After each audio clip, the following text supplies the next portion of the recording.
proud. I'm thrilled to have and be in a room of so many friends and advocates for people with disabilities to celebrate a milestone anniversary. It's hard to believe that it's been 32 years since the passage of the Americans with Disabilities Act, but I welcome you all here for this anniversary. I have some prepared remarks, but we've got a great lineup of speakers. I want to thank many of my colleagues who have come by here today. You're going to be hearing from a bit, but let me recognize our Majority Leader, Steny Hoyer, and one of the authors of the Americans with Disabilities Act. Steny, thank you for coming by here. You're a great champion. I see Bobby Scott and Debbie Dingle here, and Mary Gay Scanlon, Congressman David Cicilline, my colleague from Rhode Island. And I don't have a list, and I don't see everybody necessarily, so I apologize if I missed anyone. But thank you all, because I know you all have busy schedules. But I'm Congressman Jim Langevin, and again, I welcome you all here today. I had the distinct privilege of representing Rhode Island's 2nd Congressional District here in the House of Representatives.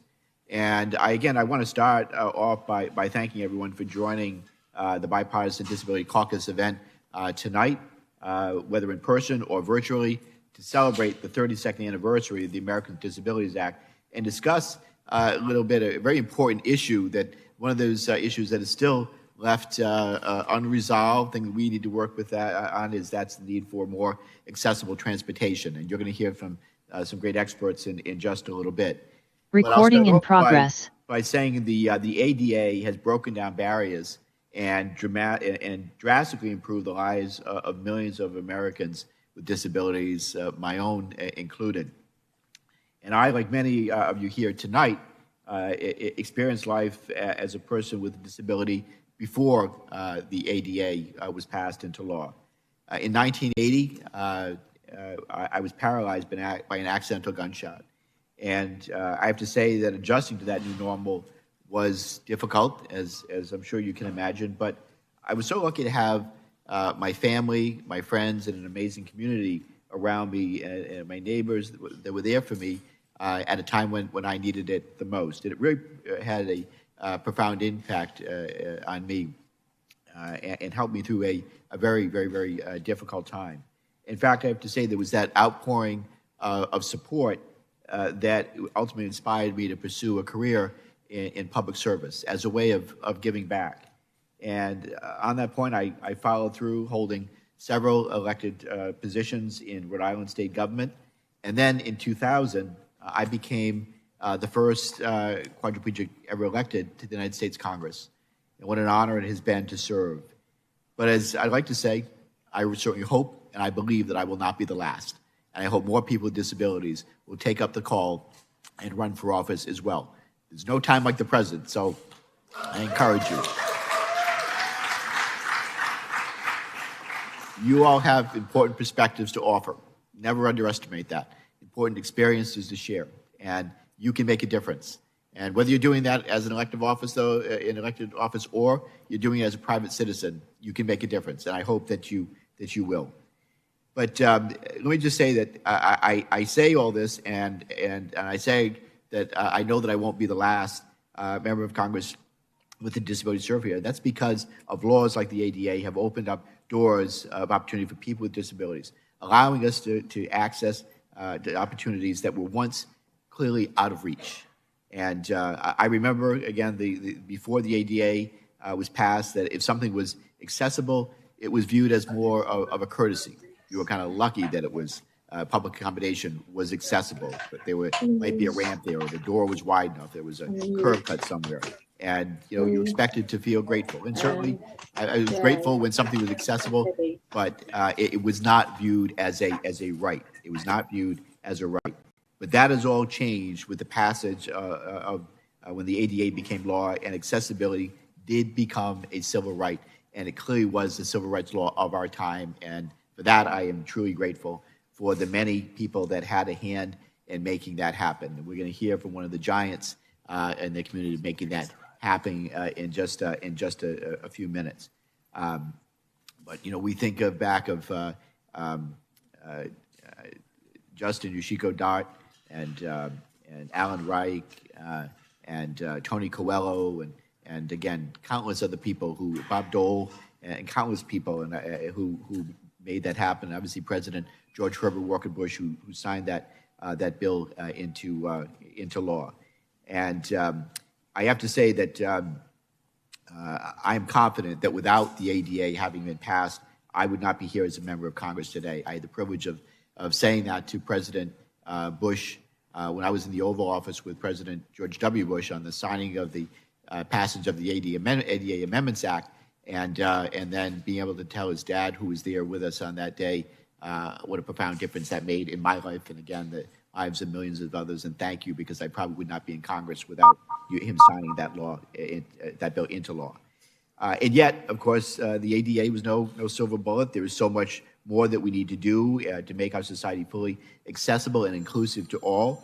And that's why 22 years ago, during my first term, I founded the Bipartisan Disabilities Caucus as a space to raise awareness and educate members of Congress and their staff about disabilities issues. Over the years, the caucus has been a resource and I think a resounding success.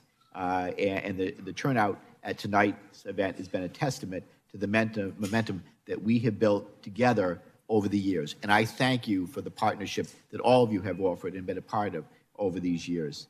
Tonight, we're going to hear from several leaders on disability policy about the success of the ADA and the steps that we must take to make our society more accessible and inclusive to all. And again, I just can't thank you enough for being here today as we celebrate 32 years of an amazing law that made a profound difference for all of us. Thank you.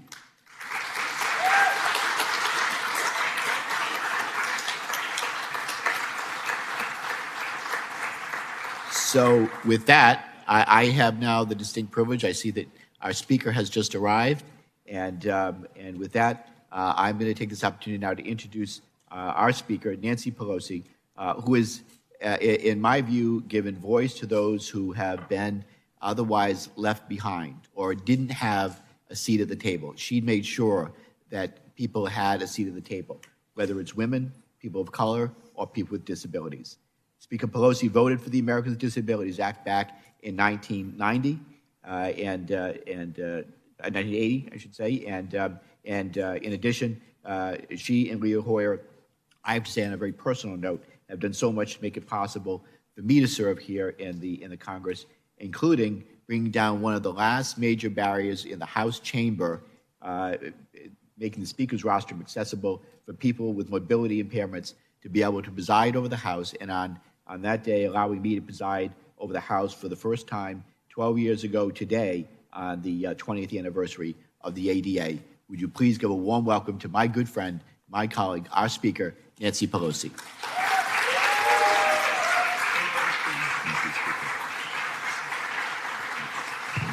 Good evening, everyone. It's so appropriate that we're meeting here in the Transportation Committee room, Transportation and Infrastructure room.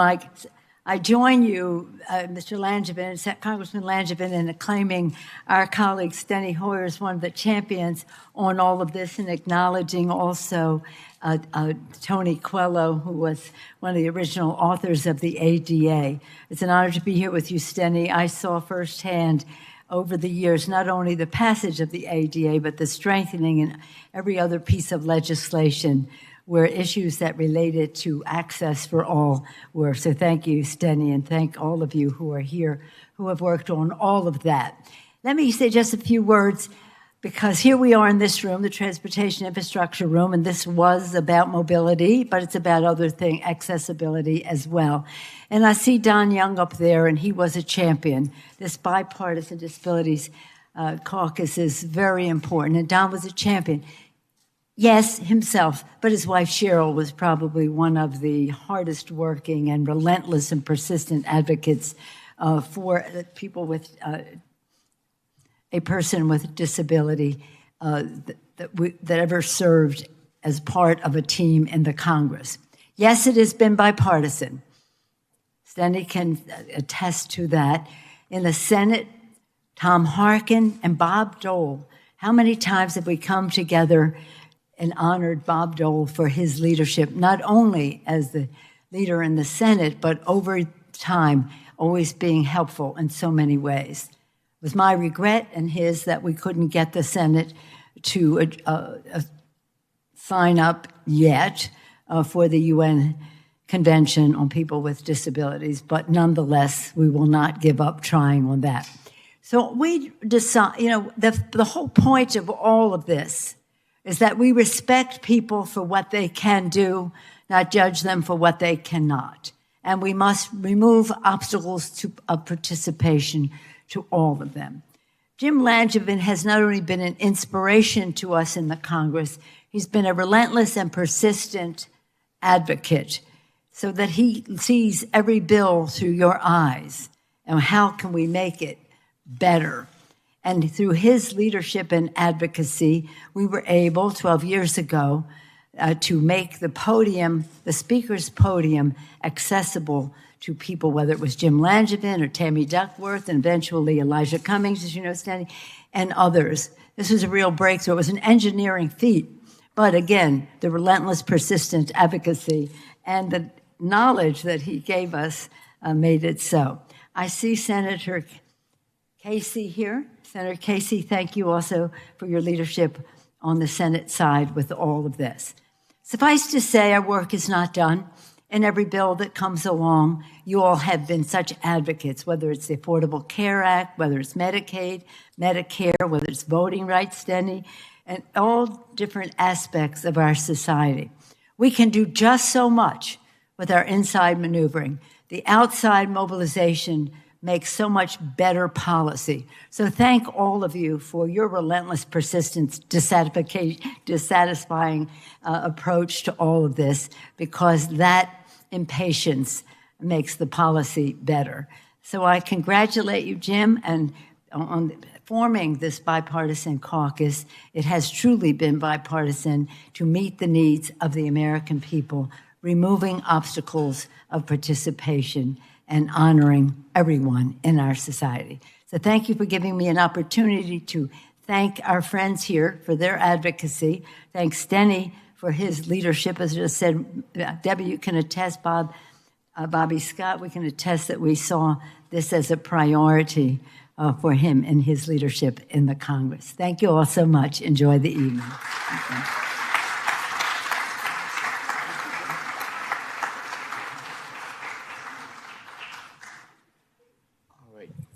Thank you, Speaker Pelosi, for those kind words.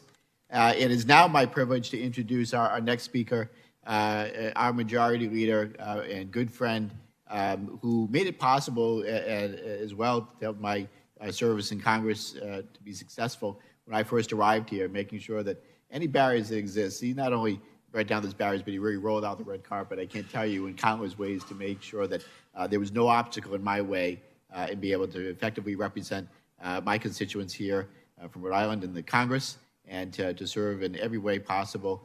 And would you please give a warm welcome again to one of the real champions of this historic law, the Americans with Disabilities Act. We celebrate the 32nd anniversary.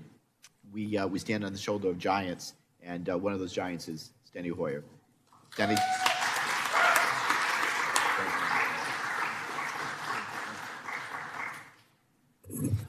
Well, thank you very much, Jim Langevin. You are a real hero. You're a hero to me. You're a hero to your colleagues in the Congress of the United States, and you're a hero to the disability community because you are such a stunning example of the fact that the Americans with Disabilities Act was misnamed. It should be the Americans with Abilities Act.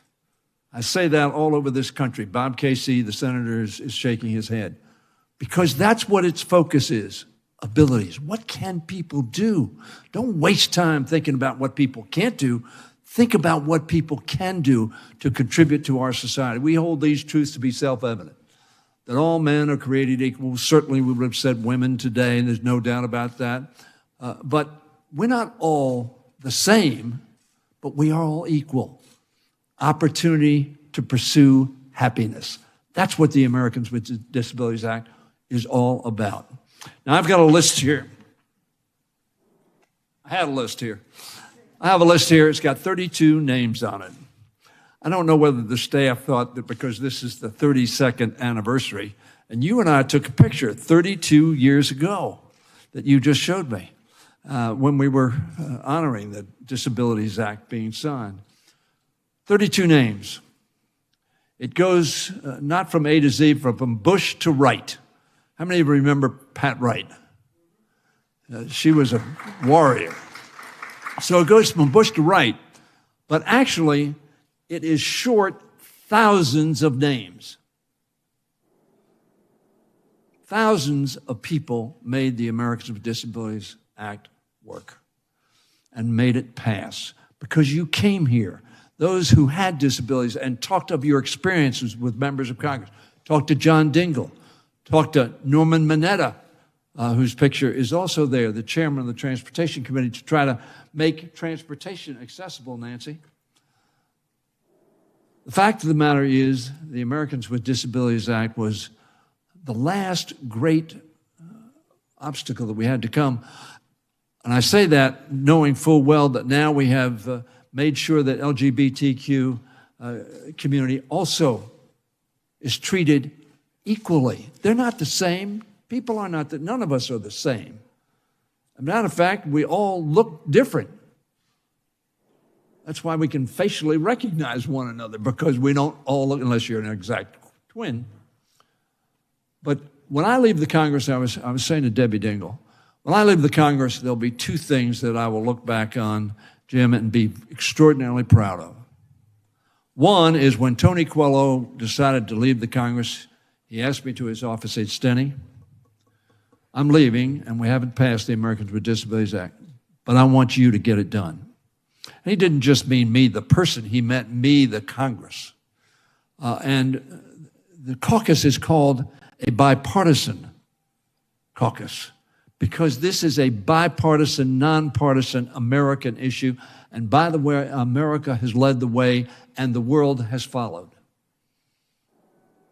You can find disabilities acts all over the world, in Asia, in Europe, in Africa, in South America, Central America. They understand that to shut people out who have abilities and just focus on what they can't do. Jim Langevin and Tony Coelho, who had, as all of you, who has epilepsy, and he was one of the most able people I know, one of the most hardworking people I know. But the perception was that he had a disability which would make him ineligible to do things. That was wrong. The Supreme Court held that you actually had to have a disability in 2008, and Orrin Hatch and I and Tom Harkin and others fought, and we changed that. Because discrimination is in perception. That I perceive that you can't do things. Not that you can't do things, but the perception. And that's what the Supreme Court got wrong, and we fixed it. We, everybody in this room. So I'm proud to be on your team to make sure that America does what it says it wants to do. We haven't always lived out that declaration perfectly by any stretch of the imagination. But my, worldwide, that declaration rings in the ears of people who want freedom and opportunity. And the Disabilities Act made it ring a little more precisely for 43 million Americans. Then, John, I'm not sure how many, what number we use now, but whatever the number is, it's a large number, all of whom have abilities. And this bill that was signed by George Bush on July 26, 32 years ago in 1990, was a bill to say to all of them, come on in. We're going to make our opportunities accessible, not just the doors, but our opportunities accessible. 32 is young, says Hoyer, who scratches his head and tries to remember 32 precisely a long time ago. 32 is young, but much has been accomplished. But as has been said, much remains to be done.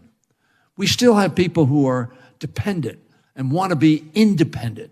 They want to be living independently. They want to have the reasonable accommodations to accomplish that objective. Those are all magic words that we use. Now, I want to mention one. There's so many people I mentioned, of course, and Nancy mentioned Senator Kennedy, Senator Dole, Senator Harkin, who unfortunately could not be here, wanted to be here, Jim, as you know. David Price was there when we passed this bill and was such a giant spokesperson for this bill. And as I said, John Dingell, transportation was a big issue. It remains an issue, but we have taken large steps forward because of John Dingell and others on the committee, and Norm Mineta on this committee in particular. So many people were involved in getting this done. So I want to thank each one of you who are here. Probably most people don't know your name. They didn't know you were here saying, "See me." I love that television ad. See me. People came to Congress, knocked on the doors, went to office and said, "See me. See the challenge that I have and how easily, relatively speaking, you can fix it by having that door just a little wider or having an elevator in a building that has more than one story." Reasonable accommodations. I tell people, we have the curb cuts. That was done for wheelchairs. But guess who uses it probably more than wheelchairs? People pushing carriages. Bicyclists too, but people pushing carriages. So it has had an effect for all America, not just those with what we call a disability, but which is a challenge for sure. So I am very, very pleased to be here. And now I want to take the opportunity to introduce a dear friend of mine whose family I've known a long period of time. I lost one of my dearest friends last year. His name was John Elliott. We went to Georgetown Law School together. John Elliott was a dear friend of Senator Casey's dad, and as a matter of fact, was one of those that urged him to run for governor. And at that funeral, Bob and I sat next to one another, honoring his memory not too long ago. But Bob Casey honors the memory of his father and fights for those with disabilities every day that he serves in the United States Senate. I am very proud to call him a friend. I call him a fellow warrior in the fight to make sure that that Declaration of Independence, when it said we were all due an equal opportunity, that we keep the faith with that declaration. Ladies and gentlemen, Senator Robert Casey of Pennsylvania. Thank you, Carl. I'm being careful because you're losing people in the Senate. Oh, yeah. Keep dropping the list. Well, Leader Hoyer, thank you so much for your introduction, and I want to commend and salute your leadership on disability issues all these years, even all these now decades, as we celebrate this 32nd anniversary. This legislation, of course, was passed long before I arrived, long before some people in this room were members of Congress. So I can't claim to have voted for it, but like a lot of us here, we've tried to protect it, to strengthen it, and even to use it as an inspiration for other pieces of legislation. So I'm honored to be here with you and to recognize and salute your leadership all these years. We're, of course, honored by the presence of Speaker Pelosi in her own right, doing all of that work all these years to help people with disabilities and to work to get this passed into law. Jim Langevin, I want to thank and salute you for your work. We're going to miss you a lot, and grateful for your leadership and grateful that we've been able to work together on this bipartisan partnership between the House and the Senate. And I want to commend and salute the members of the House who are here, and not only on this issue, but on so many other issues. As you might remember from not mostly recent history, but it may be even longer than that, the House moves a lot faster than the Senate. Kind of an understatement, right? And I'm so grateful for all the work that gets done here to advance the cause of justice, day in and day out. And we're grateful for that. when I was thinking about the passage of time and what the Americans with Disabilities Act has meant to the American people, it is good that we pause to celebrate, not to celebrate and to claim that we're at the end of the road. We still have work to do, but it is good to pause and to celebrate and to remember that legislation was an affirmation of the civil rights of Americans with disabilities. It also set the goal of making our nation accessible for everyone. It created a foundation to make all aspects of American society accessible. And that work still goes on. Speaker Pelosi mentioned the infrastructure legislation. That legislation to rebuild and repair the nation will also help to advance that accessibility. The Department of Transportation recently, or just 2 weeks ago, issued the Airline Transportation Bill of Rights, indicating that we still have work to do. I have a hearing in the Special Committee on Aging in the Senate later this week to examine the accessibility of websites, whether it's the Veterans Affairs website or other electronic and information technology. That accessibility is critical. So the Americans with Disabilities Act is not a static document, not something that sits on a bookshelf somewhere. It's a dynamic document that has to keep changing. We have to keep using it as an inspiration to get more done. I'll give you one other example of what it's led to most recently. As I said, it does take a while in the Senate to get things done, but we've been working for most of the last decade with work done here in the House as well to pass a pregnancy discrimination law, or I should say a second one from after the first one passed in 1978. And there's a missing piece to the original legislation where after the 1990 ADA passed, those two words that we know so well, reasonable accommodations, became the inspiration for pregnancy legislation that we're going to pass, cross my fingers, soon in the United States Senate, and finally institute a principle from the ADA into the workplace so that if someone is pregnant and on the job, they can have reasonable accommodations, just like we enshrined in the law, or I should say those who supported the legislation back in 1990 enshrined in the law for the ADA. So, Jim, we're grateful for your leadership. We're grateful for the many ways that you've inspired us personally in your personal capacity and in the work you've done as a legislator. We're going to miss you a lot, and don't be far away. We need you. God bless you. Thanks very much. Jim, I guess I'm introducing you, or reintroducing you. You know Jim Langevin. Thanks, Jim. Thank you. Good. I'm going to turn that one over here. Very good. I want to thank Senator Casey for being here. Bob, you're a good friend, and I appreciate your leadership in the Senate on disabilities issues. You really, truly have taken up the cause there, and I thank you. I know that, by the way, Senator Tom Harkin really wanted to be here tonight. He sends his regrets, but another giant in the disabilities community, and grateful for his friendship as well. So with that, two special announcements, speakers that you're going to hear from right now, and then a very, very special guest appearance virtually who has a message for us this evening as well. So I know that Brian Fitzpatrick has arrived here tonight, my colleague from Pennsylvania.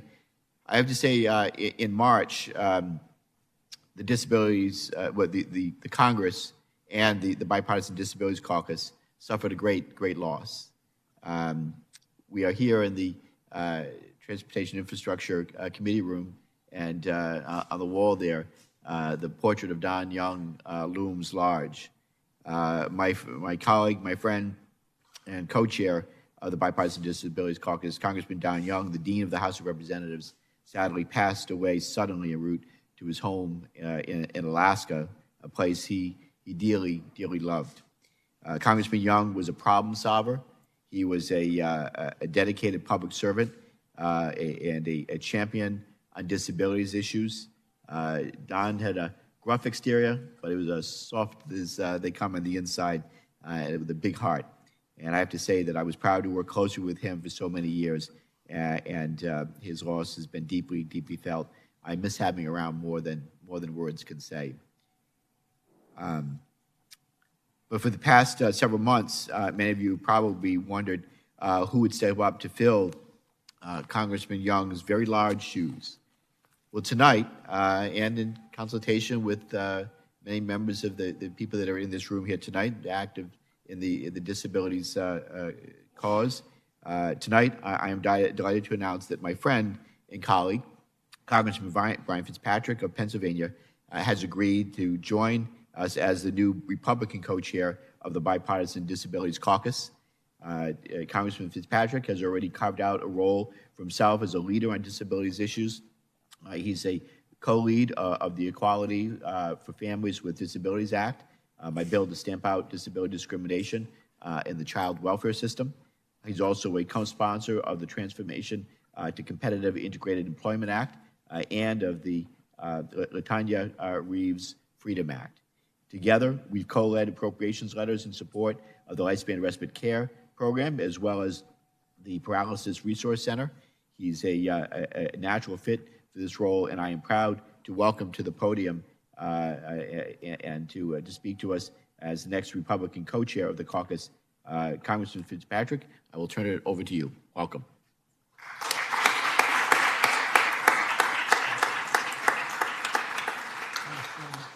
Pennsylvania's got good representation here tonight. I'm going to grab that mic too. Right here? Okay. Jim had mentioned about Don Young, who we all miss tremendously, the dean of the delegation. And the first day I got sworn in, everyone's got a Don Young story. Mine's actually quite funny. The first day we got sworn in, for me it was 2017, and I came in on the right side of the chamber and sat in the first seat in the back aisle. And I'm looking at all the floor staff looking up, laughing at me, and no idea why. And 5 minutes later, I got a tap on my left shoulder saying, "I don't know who you are, but you're sitting in my seat." And I said, "Sir, I'm sorry, I didn't know they signed seats here." And he said, "They don't, but this one's mine." So I got up, and he's like, "Sit right next to me." So I sat right next to me, and I got to know Don Young for the first time in my life. Regardless of what you thought about Don's politics, he was a character, he was a piece of work, and he fought for what he believed in. And I know at the top of that list, we're working with the disability community, all those in need, really. Don had a rough exterior, but he had a heart the size of a lion.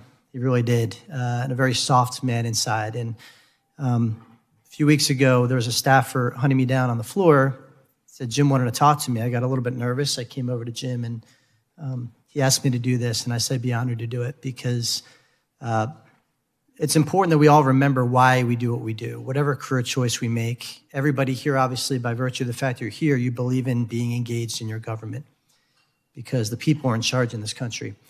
And the cause you've decided to get behind is the cause that anybody who aspires for any leadership in any aspect in life should believe in. That is being inclusive, being aspirational. Those are the two most important things. And decades later, after the ADA was passed, we need to protect it and expand it and make it stronger. Because with the changing years, changes the circumstances, the challenges, and the landscape, both legislatively and politically. And that's why I'm proud to be lend a bipartisan voice to make sure that protecting everybody in this community is something that is taken outside of the realm of politics altogether and is a universal norm, a universally accepted norm. That's the important thing. There are things we can debate on. This should never be one of them, ever. So, Jim, thank you for honoring me to do this, and I'll do my very best to fill tremendous shoes of Don Young. Thank you, sir.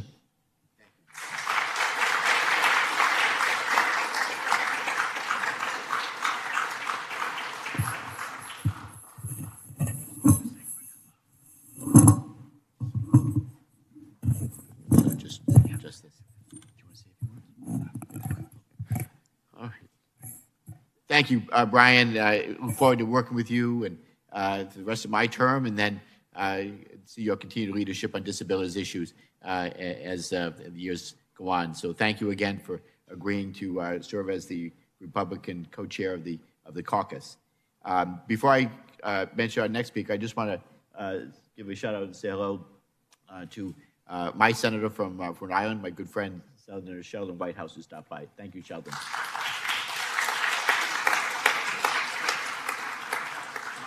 Congressman, don't tell David. We got that on tape, right? All right. And I also want to acknowledge because David Price, my colleague in the House as well. Thank you, David, for being here as well.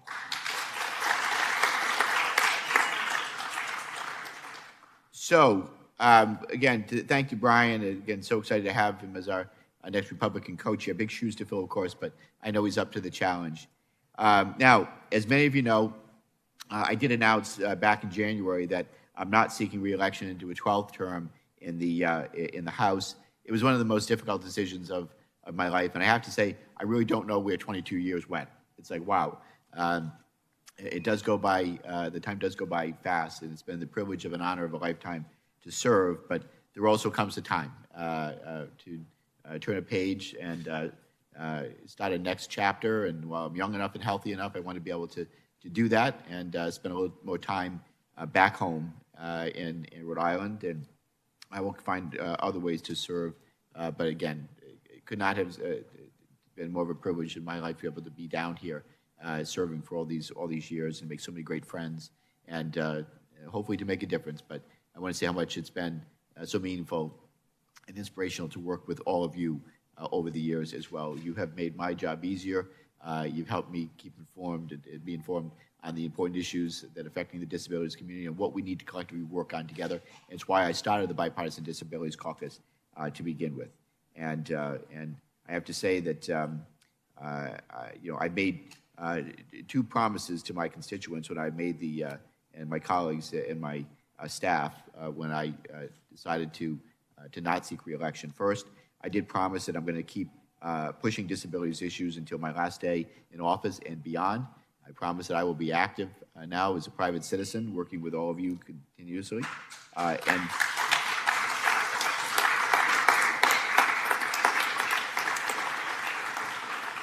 you. Second, I promise to make sure that each of my longstanding priorities is transitioned smoothly to colleagues who will carry the torch in the 118th Congress and beyond. The Bipartisan Disabilities Caucus, which is near and dear to my heart, is no exception. And I have particular, pride over what we've been able to accomplish together. Caucuses, there are a number of them in Congress. Some of them are more active than others, but the Bipartisan Disabilities Caucus has been incredibly active, and it gives people with disabilities a voice and a place to kind of call home and to make sure that issues are provided a forum to address, to educate members and staff about what your priorities are, what our priorities are. And that's why tonight, as I'm leaving, the question is who is going to be able to take over for me after I left. And this was been a high priority, and I gave this great thought. But I'm very pleased to announce today that my good friend and colleague, Congresswoman Debbie Dingell of Michigan, will be joining as new co-chair.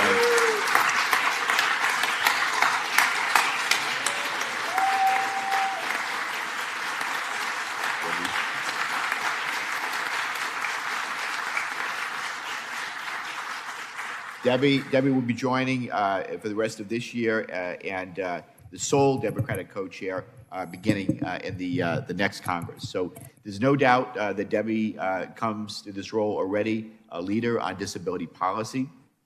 Congresswoman Dingell has led the charge in the House of Representatives to secure funding for the expansion of home and community-based services, which I know is important to all of us.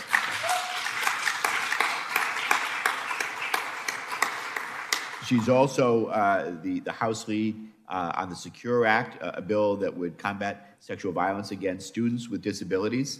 Thank you for leadership on that.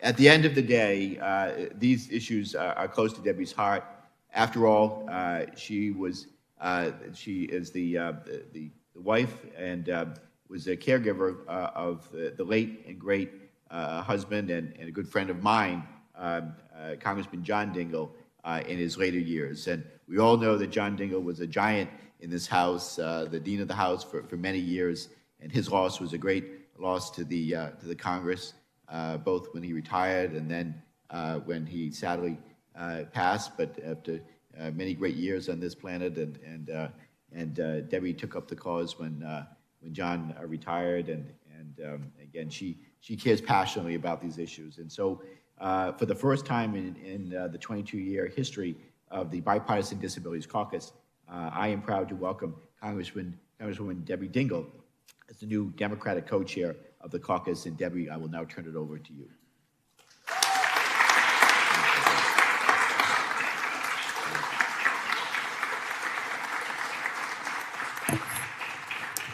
Thank you, Jim.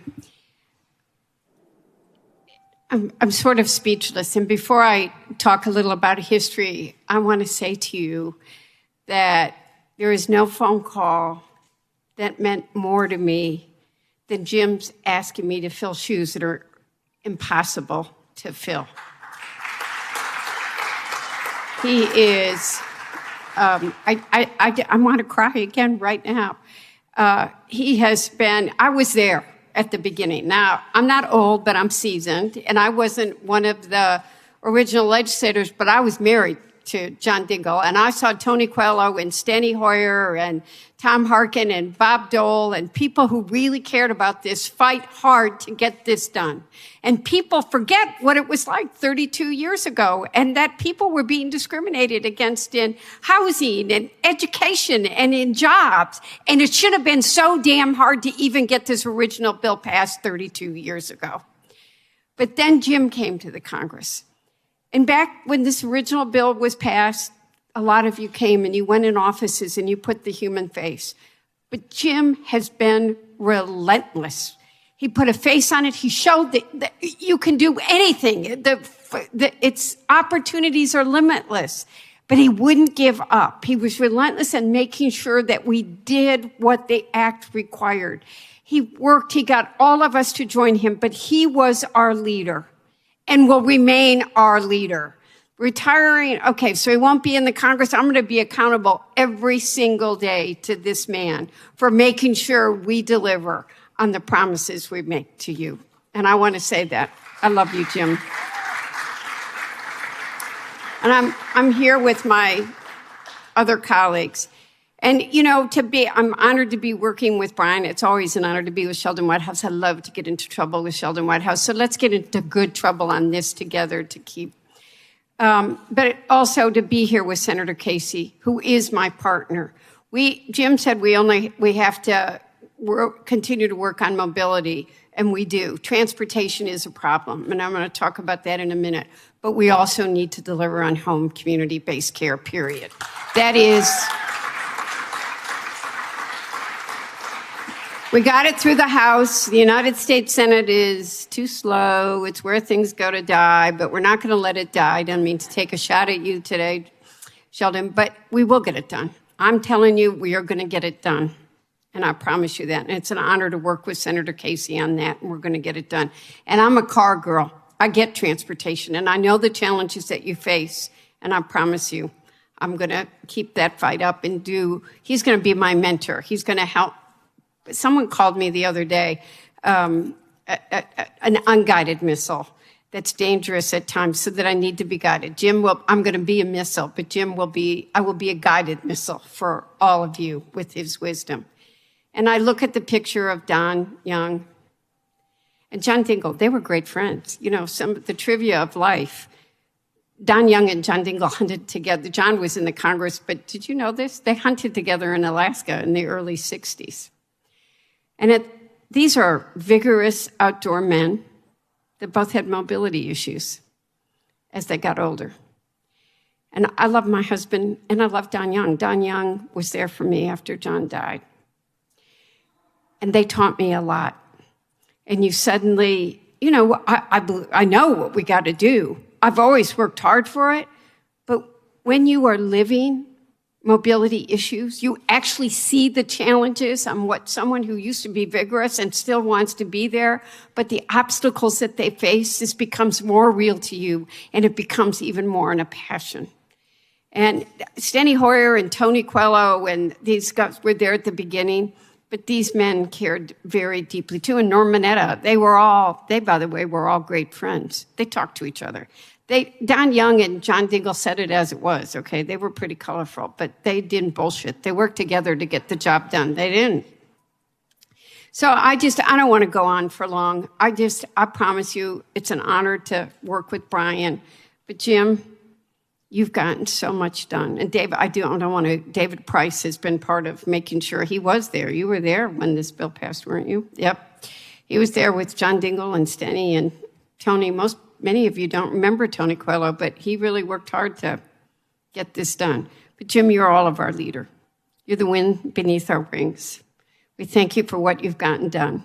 And you might be officially retiring from Congress, but this community is never going to let you go. And the honor you give me to try to keep going. I mean, I will. I got to fill your shoes, but I'll never fill them. But I'm going to do what you tell me to do. Thank you, Jim, for all you do.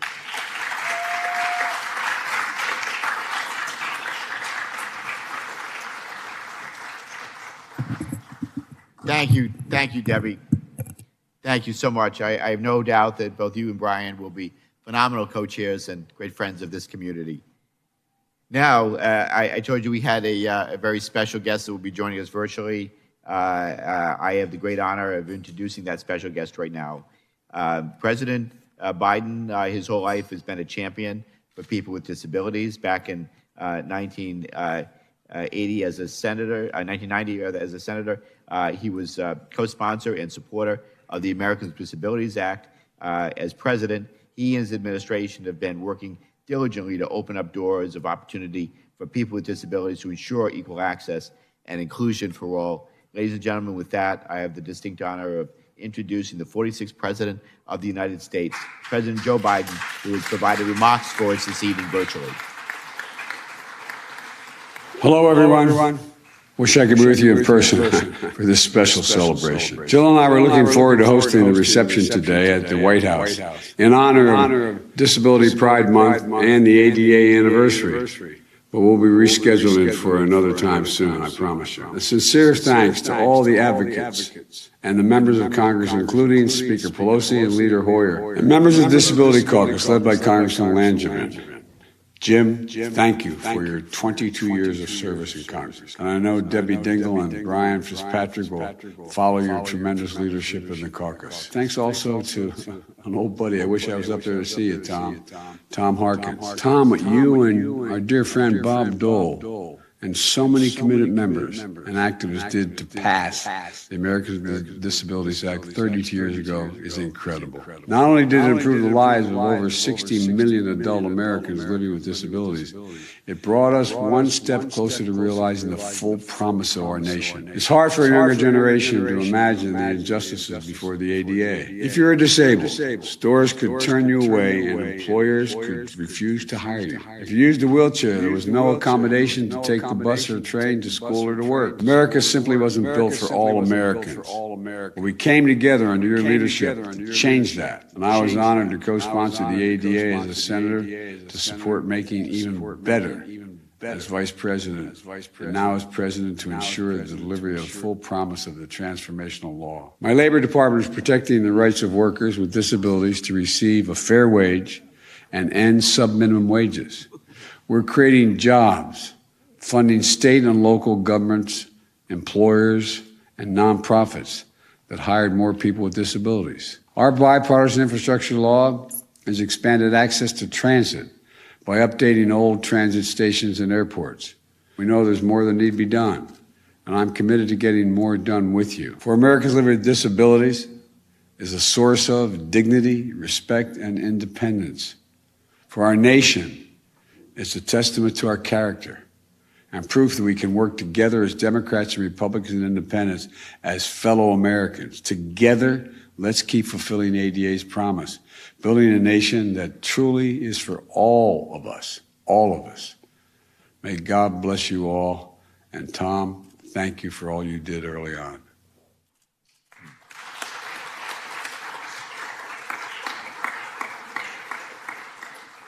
What a nice message. I thank President Biden for sending that over. I wish he could be here in person, obviously, but he's recovering from COVID, and I wish him a speedy recovery.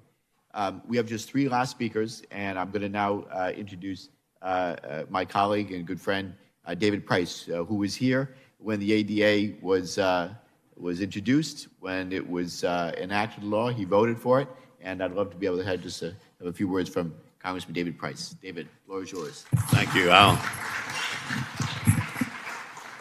So much has been said, but there is something I can add. One can't always say that, but I remember the precursor to the Americans with Disabilities Act. I was a young staff member in the Senate when the Bartlett Act was passed, which for the first time made federal facilities accessible to people with disabilities. My mentor, the staff member who inspired that with Senator Bob Bartlett of Alaska, was Hugh Gallagher. Hugh Gallagher, who suffered from polio as a college student, was a brilliant man who advised the FDR Commission on how to depict Roosevelt and who wrote FDR's Splendid Deception, the book on Roosevelt's handling of his disability. And Hugh will always be a hero of mine, but he is the person who got that done. And as many of you know, the Bartlett Act, that 20 years earlier, was in many respects the model for what happened with the ADA. I realize bringing this up makes me seem extremely old, but I see a few heads nodding. You know what I'm talking about, and you know how important that was. And I wanted to be here especially to bear witness to that, because it is an important part of my own past. People who shaped me and who first made me aware of the critical importance of this issue. Thank you.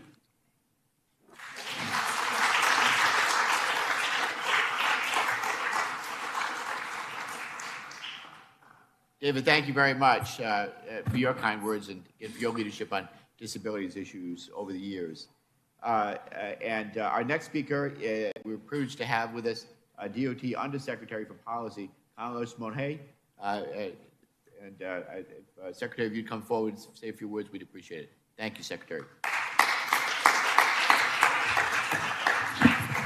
Thank you so much, Congressman Langevin, for including the Department of Transportation and for celebrating in this room. It is humbling, honoring, and also a reminder of the moral duty to continue the work that so many in this room have started. I want to say thank you also to the Bipartisan Disabilities Caucus and the new chairs, Representatives Dingell and Fitzpatrick, for their support for Americans with Disabilities. Increasing opportunity for people with disabilities is core to what the Department of Transportation does, and our equity work has been a priority since day one of this administration. For all the progress we've made, we have yet to live up to the promises of full accessibility enshrined 32 years ago in the ADA. People with disabilities are twice as likely to be unemployed as people without them. And when it comes to transportation, 3 decades after ADA, nearly a quarter of all transit stations in the country still aren't accessible. Earlier this afternoon, my boss, Secretary Buttigieg, announced some of the steps we're taking to ensure that the transportation system is safe and accessible. Today, we announced a new Bill of Rights for airline passengers with disabilities that lays out exactly what rights you're entitled to when you fly, so we can better hold airlines accountable and ensure that people with disabilities are treated with dignity and respect as they get to where they're going. And we aren't going to rest until we make additional progress there.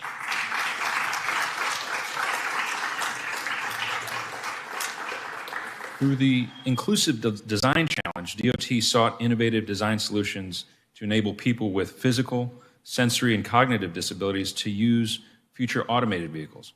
Today, we announced the winners of that challenge, including $1 million for the top applicant, and we are committed to continuing to work with the designers and manufacturers to make sure that automated vehicles fulfill their promise to expand mobility for every American.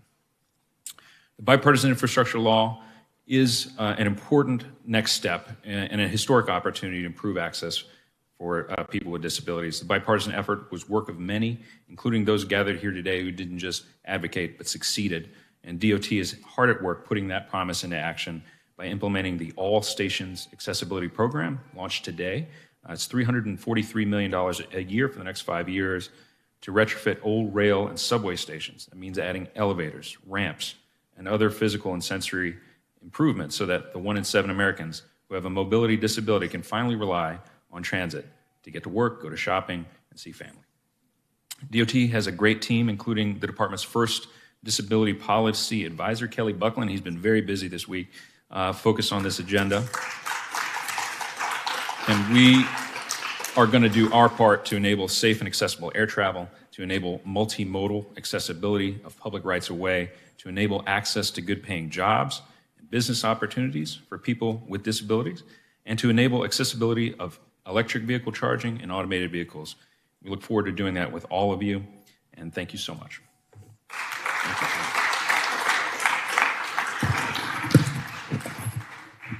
Thank you, Secretary Monet. I appreciate you being here today and for your leadership of the department. And please pass our appreciation on to the Secretary of Transportation as well.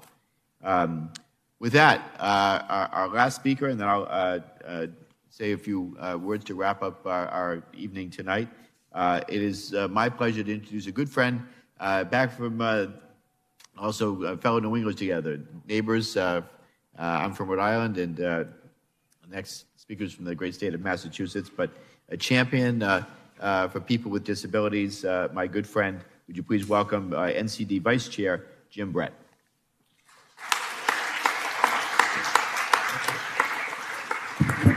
Well, thank you very much, Congressman, and everything has been said, just not by everyone.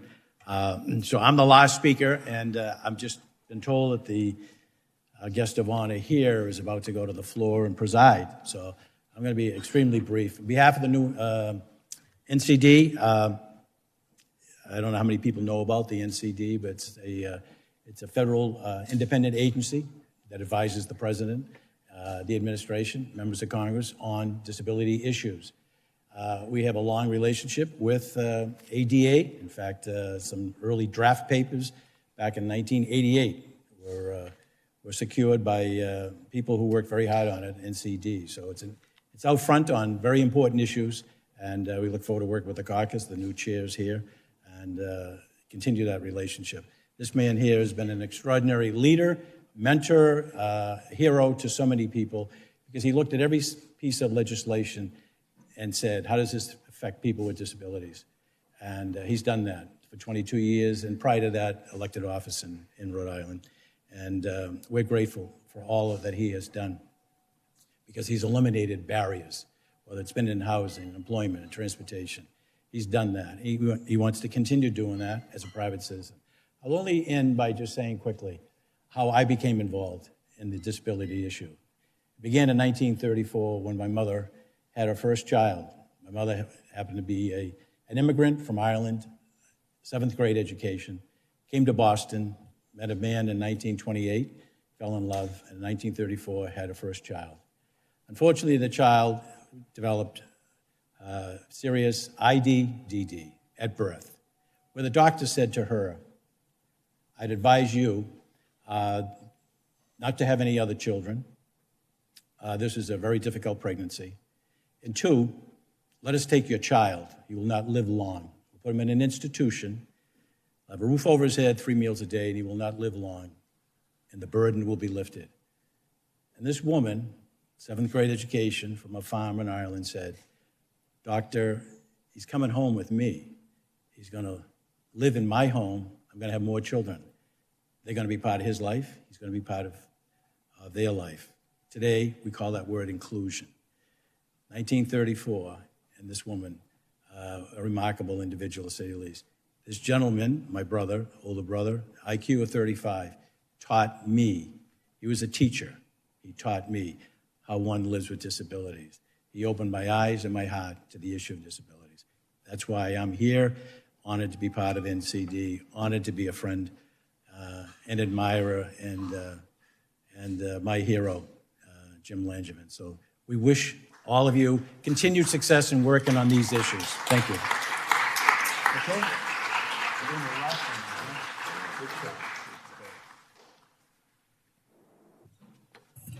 Jim, thank you very, very much. And to all of you, I appreciate you being here. Jim, that was a very inspirational story. And I know that, and I have known over many years now, why disabilities issues are so personal to you. And thank you for your leadership and most especially your friendship.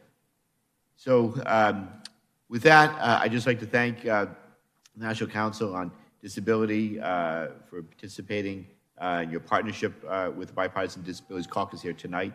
Tonight, we have the opportunity to hear from so many disability policy leaders about the importance and success of the Americans with Disabilities Act. As I said from the start of this program, this is deeply personal for me and for so many others who are here in this room. We remember, like before, the ADA. We remember the adversity and discrimination that our community faced on a daily basis. But for the last 32 years, the ADA has worked to stamp out discrimination, break down barriers, and help people with disabilities reach new heights. And while the ADA was a monumental achievement, our fight for universal accessibility and inclusion is far from over, and there's still so much work that we need to do. For example, there are many people with disabilities who remain without access to reliable, accessible transportation.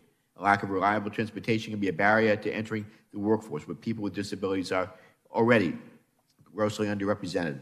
And as I've always said, what's the point of getting the job if you can't get to the job?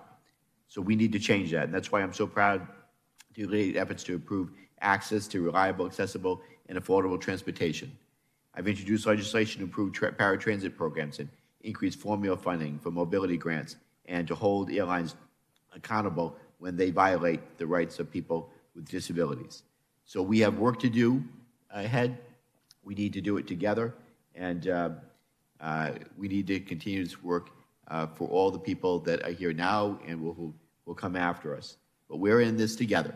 It's a bipartisan fight, a bipartisan effort, and that's why I'm so proud of our new two new co-chairs and for all the work that we will do together. As I said, while I'm leaving Congress at the end of this year, I promise that I'm not leaving the fight. I promise you that. As long as there's progress to be made, I'll be there at your side, and you should never hesitate to call if I can ever be of service. But for now, let's enjoy each other's company and celebrate 32 years of an amazing law, the Americans with Disabilities Act. Thank you all very much.